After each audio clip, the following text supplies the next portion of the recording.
George Floyd, but she will be a great nominee as head of the Civil Rights, or actually as Assistant Attorney General for Civil Rights. Okay, now, the Senate, we continue to work on the Innovation and Competition Act. And this legislation, as you know, will lay the foundation for the next century of American economic leadership. It's really vital to the future of our country. It'll allow the United States to outcompete countries like China. It'll create millions of good-paying American jobs. It will help improve our country's economic and national security. And we're finally taking action to correct the decades-old underfunding in science and technology. And that has imperiled America's global economic leadership. The bill is the product of at least half a dozen Senate committees working for months, all in a bipartisan way. Literally dozens of bipartisan amendments were added to the bill before it ever reached the floor. That means every single member of the Senate has had input into this legislation. Every single member of the Senate, Democrat and Republican, just about everybody. Now, the two pieces of legislation that form the core of the bill, to show you how bipartisan it is, one passed out of committee 22-4, the Commerce Committee, and the other major piece passed out of the Foreign Relations Committee 21-1. And that's why it passed on a cloture vote 86-11. Today we're adding more amendments on the bill. We've offered 5 amendments, 4 Republican, 1 Democrat, to go forward just an hour ago. Also, the Senate will soon consider bipartisan legislation passed by the House to create an independent commission to investigate and report on the January 6th attack on the Capitol. I've already taken steps to make that legislation available for consideration on the Senate floor, and I'll bring the bill forward for a vote very soon. The formation of a commission is more important now than ever. Since January 6, Donald Trump and all too many Republicans have tried to spread the big lie, to say that the election was stolen, to say that the attack on the Capitol on January 6 was merely peaceful protests that got out of hand. We all know what it was. It was an attack on our democracy. And this commission is needed to get the truth of how it happened. It's also needed to get the truth as to the big lie, which can damage our democracy so much. So I'm sorry that it may be bad politics for the Republicans in their midterm campaigns. The Democratic-led Congress is not going to just sweep January 6 under the rug. The truth will come out, and we will make sure of that. Senator Murray. Well, thank you, Mr. Leader. On the first anniversary of George Floyd's murder, I just want to reiterate the need to root out systemic racism and justice, not just in policing, but across all of our laws, all of our policies, all of our institutions, from healthcare to education to voting rights and more. Now, I know members of the HELP Committee, Democrat and Republican, have been working very hard on different parts of the U.S. Innovation and Competition Act. As a result, among other policies in the bill, it includes new steps to protect federal research from undue foreign influence and further develops the science and technology workforce in the United States. And I'm glad we've at least seen some bipartisan support for confronting the challenge of ensuring our country can attract and keep good jobs and remain competitive. But when it comes to another fundamental challenge that we face, ensuring accountability for the January 6th insurrection, Republican leaders are shrugging and choosing to act like there's nothing they can do from their seats. Some Republicans here in the Senate are saying in so many words, this wasn't a really big deal. Well, I wish they were right, but we were all here. And we all know downplaying the seriousness of the insurrection we witness ourselves is just plain denial. Despite what Republican leaders are claiming, this commission would serve a unique and desperately needed purpose.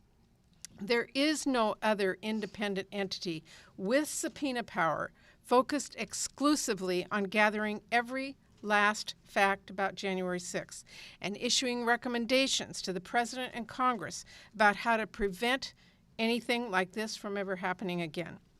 This isn't about, as one Republican leader suggested, whether or not they'll be able to, quote, draw a contrast in the midterms. It is a way to show the country that regardless of party, elected representatives in the United States of America will not accept brute force winning out over people's voices and votes. Not now, not ever. This is something that every elected official should be able to support if they believe in democracy where people use their votes and their voices to stand up for what they believe in, and if they believe in accountability and in truth. And if Republican leaders once again put former President Trump and his big lie ahead of our country, as it unfortunately appears they might, then I urge the rest of our Senate Republican colleagues, those who did not encourage the insurrection themselves, to remember how horrified you felt when a violent mob attacked the American Capitol, and vote like it when we bring the January 6th Commission bill to the floor. Your party leaders may not be on your side, but history will be. Thank you.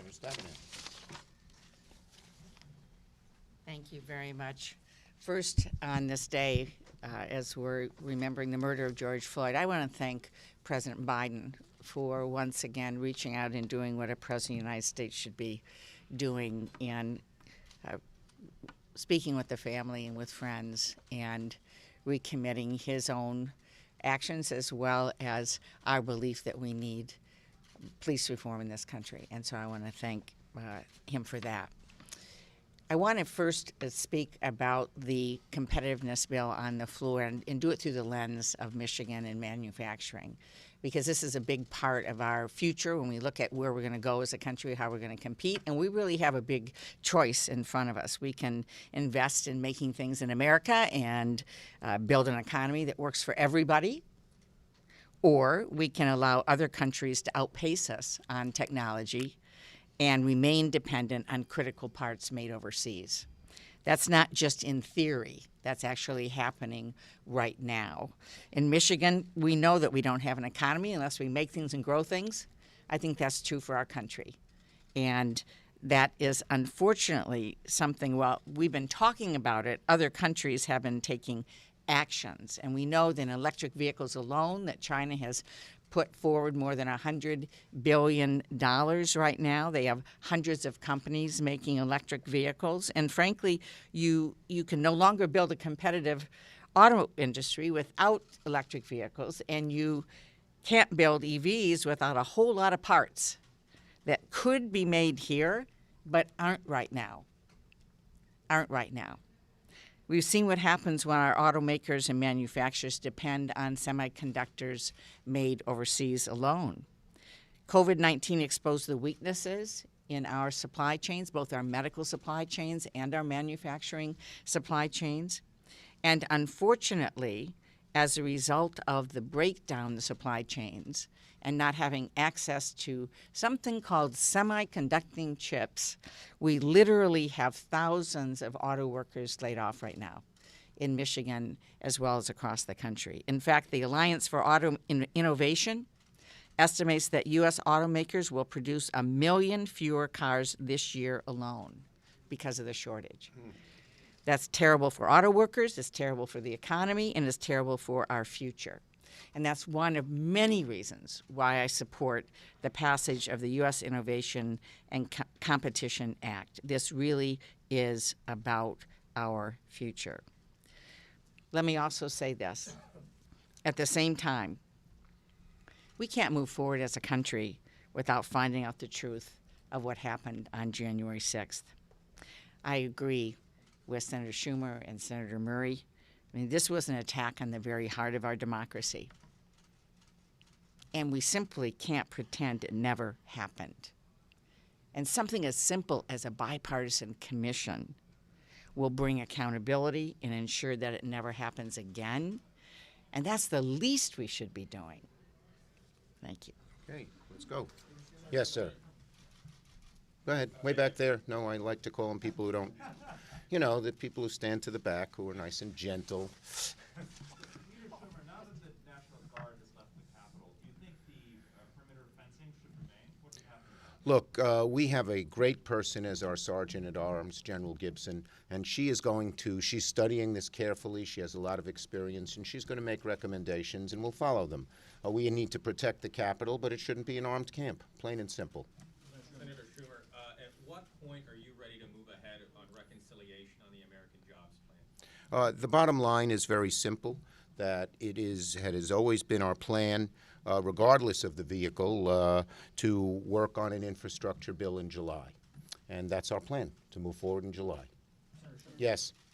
Senator Schumer, you proposed a couple of months ago, you talked about encompassing marijuana bill. What's the timetable? Senators Booker and Wyden and I are working to introduce legislation, and you should see it fairly soon. Senator Schumer, thank you.